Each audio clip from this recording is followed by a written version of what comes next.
अस्सलाम वालेकुम, मैं हूँ हुरैन फातिमा और आप देख रहे हैं हिमायती न्यूज़ HD चैनल। नजर डालते हैं आज की अहम खबरों पर। कराची रोजनामा Himayati news report. Mohammad Amir Khan Zeeshani, chairman UC cattle और chairman veterinary committee Karachi Javed Iqbal Kaku की जानिब से DP मेयर कराची सलमान अब्दुल अमराद को लोकल काउंसिल्स एसोसिएशन सिंध का नायब सदर मुंतखब होने पर दिली मुबारकबाद पेश की गई। तफसीलात के मुताबिक लोकल काउंसिल्स एसोसिएशन सिंध ने बाकायदा नोटिफिकेशन जारी करते हुए सलमान अब्दुल अमराद को एसोसिएशन का नायब सदर मुकर्रर कर दिया है।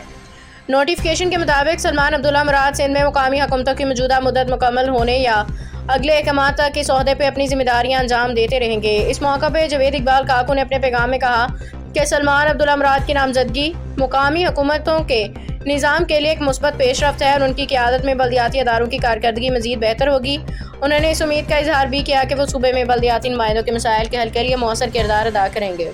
मज़ीद अपडेट्स के लिए देखते रहें हिमायती न्यूज़ HD चैनल।